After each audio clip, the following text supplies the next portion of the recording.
Another action-packed edition of Sports Tonight has just kicked off from Channels TV Sports Center in Lagos, Nigeria. It's good to have you join us to talk sports. I'm Austin Okonakwan. So much is going down in our world of sports, and we'll try to keep up with everything that is happening. We'll continue to look at that impressive under-19 cricket team that is representing Nigeria at the ICC under-19 Cricket World Cup qualifiers in South Africa. We were waiting for their semi-final opponents yesterday on the show. It's now been confirmed Nigeria will take on Tanzania on Sunday in the semi-finals.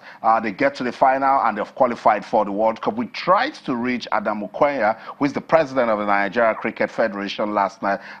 It wasn't possible. We'll try to speak to him tonight. Let's know, because this team has some promise. Let's see how the Cricket Federation can keep them together. Hopefully, they qualify for the World Cup, and then we start having a good peep into the future of cricket in the country. That should get us talking. Tomorrow in Lagos, the Nigeria Football Federation will be meeting. Coach General will be at that meeting. Hopefully, we're going to get the list of Super Eagles players that will be invited for that AFCON qualifying match against Seychelles. But we can tell you authoritatively that John Obi Mikel will be missing from that list. It's been sparking some conversations on social media. Is that a hint that Mikel is getting tired of the team, or the technical crew just trying to let Skipo have some rest?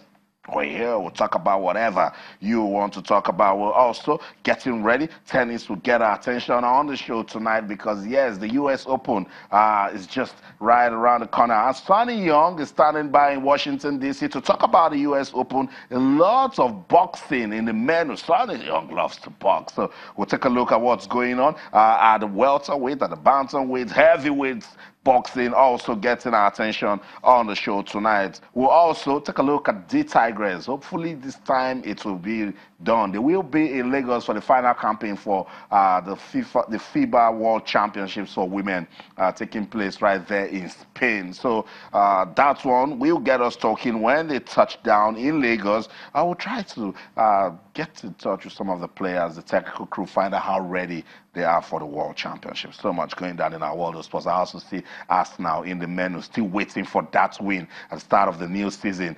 2 losses already, and so Gunners fans are saying, look, we thought Arsene Wenger was the problem. There's a new man called Unai Emery. When will Arsenal get their first victory? Will they get it against West Ham? You know, West Ham can be a very tough banana skin for Arsenal. So the fans are just hoping that the football will change and, you know, go in their favor. The English Premier League will get us talking also, because you love talking about it. We'll talk about it. While we're talking about the English Premier League, we'll also love the Nigeria Professional Football League to come back. Aren't you tired of waiting? League management company want to know what's going on. We've been hearing dates here and there, but we want that final confirmation from the league management company. When will the league be back, and how are they going to catch up with all of this time that has been wasted and has been lost?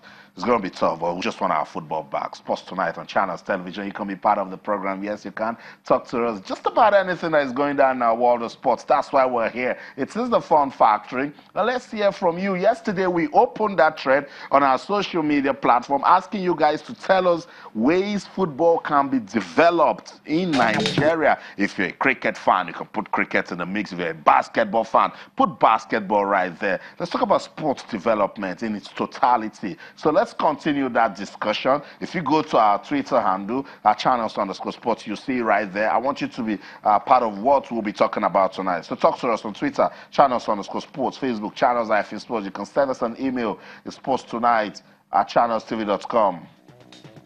Let's take it a step further. All our top stories can be viewed on our website, channelstv.com, and on YouTube /channelsweb. If you log on to m.channelstv.com, you should be able to download the Channels TV app for any of those devices that you have right there. For us, we just want to, stay with all of the updates, everything that is happening in our world of sports, so you can be updated, give you information that you can use. And of course, we're going to have some fun talking about all of these things happening in our world of sports. Sports Tonight on your award-winning, sports-loving Channels Television, wherever you are in the world watching us. Once again, we welcome you to the program. Let's talk some sports now. Tolu Olorumoteni is with us in the studio tonight. Tolu, it's good to have you on Sports Tonight. Great to be here, Austin. Good to see you. You were missing last week. So, yeah. so what have you been following? Well, a lot.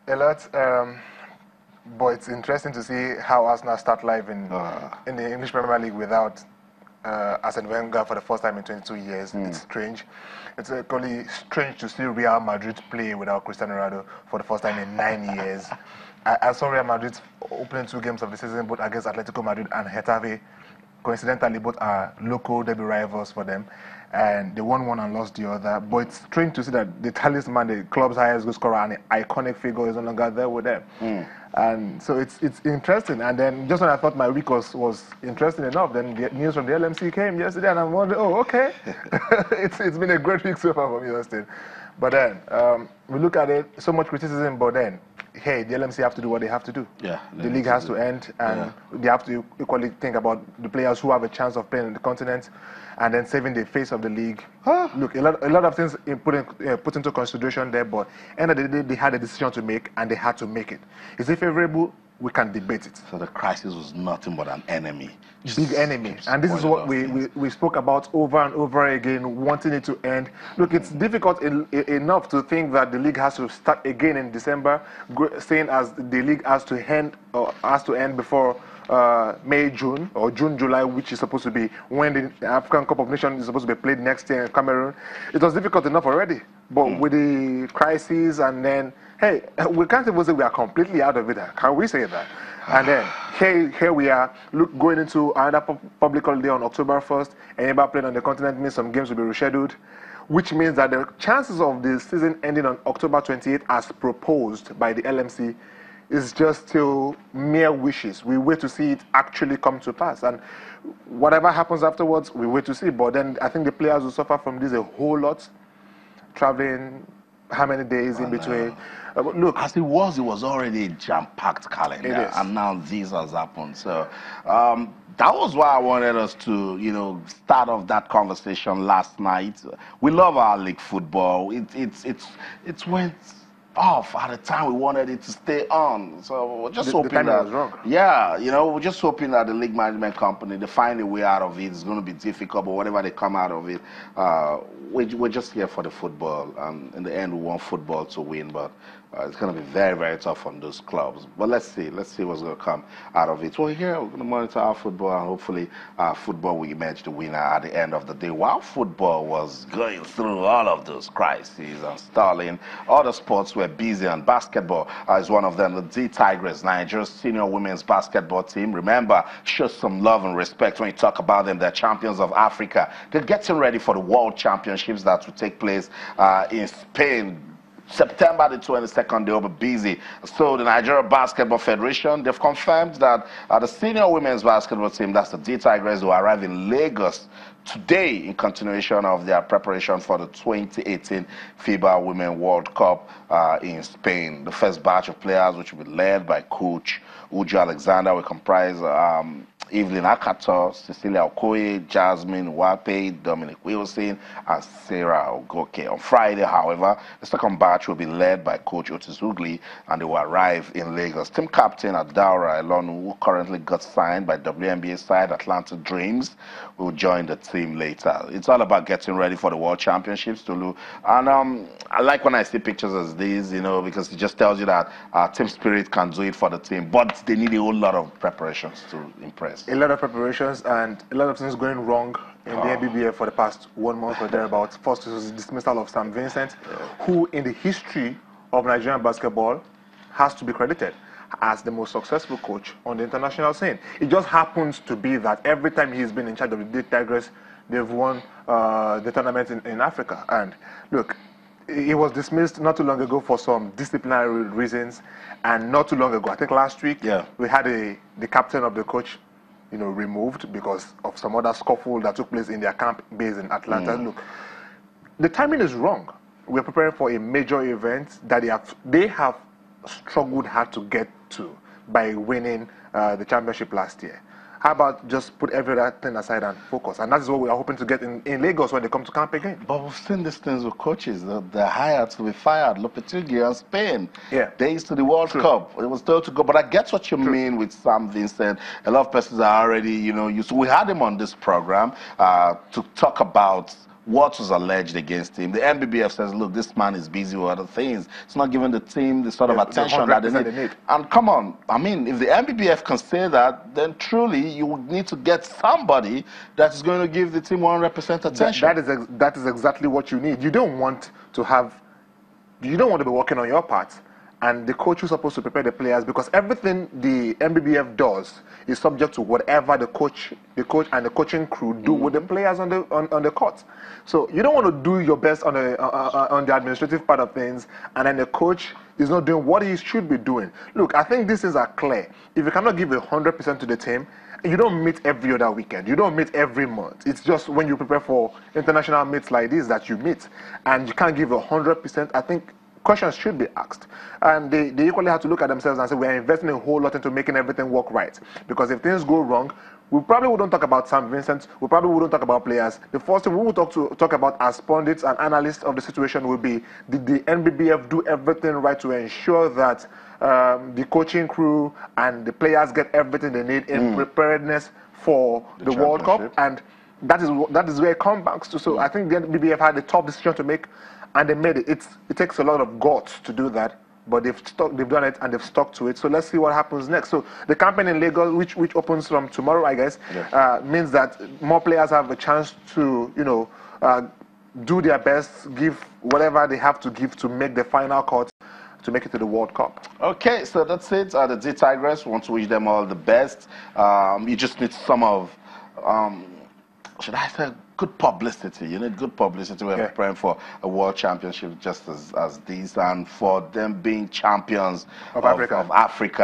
A little bit of pressure, because expectations will be high, and persons. Maybe not a little, maybe a whole lot of pressure.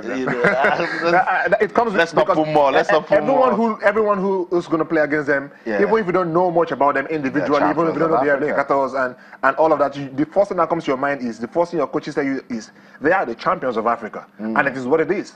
It's not just a matter of 3-time champions. They are the current defending champions of Africa. And I'm not going to play a defending champion of any nation as though I was playing anybody. I'm going to put the best into it, because you did something to get that far. And that is the tag that will be on them. So it means that they need to up their game. The level of preparation, we can't afford all this distraction that is currently bedeviling the camp. So they need to get the house in order, do everything they have to do to keep it focused, and 100% commitment is needed, Austin. It's totally needed where you play at that sort of competition. All the best to the coaching crew, the players, even the MBBF, whatever, any of the MBBF taking care of the girls to the World Championships. Stay focused, all the best. Look, where we represent the country is big deal, so we should be ready to give it everything that is needed. We're expecting to have Sonny Young on the show tonight, but while we wait for Sonny Young, let me continue where we stopped yesterday as regards the International Cricket Council Under-19 World Cup qualifiers. Division 2, it is 9 countries touched down in South Africa on Sunday for that qualifiers. Nigeria has been impressive. Played 3 and won 3. I'll just run through it once again, just in case you don't know. They started by playing Ghana on Sunday. They brought Ghana down, said, look, we know we are rivals in football, but don't come near us in cricket for under-19. Because, with Nigeria and Ghana is big deal.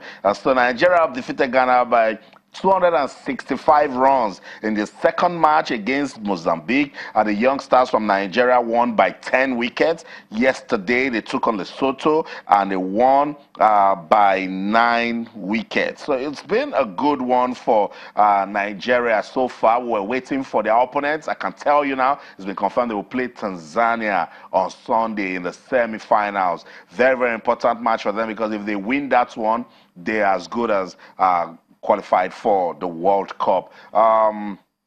Today, they were busy. They played Mozambique. They're beating Mozambique. But just because there's a 4-day rest before Sunday's semi-final, they played Mozambique today. Tolu, see, at this level, whatever I hear of the age grade competitions, I don't want us to put so much pressure in winning. Let's just leave it at developmental. Just hold your thoughts. Let's go on this quick break. Sports Tonight on Channels Television. When we come back, hopefully, Adam Ukwenya will join us. We'll still talk about cricket at the under-19 level, so don't go anywhere. Stay.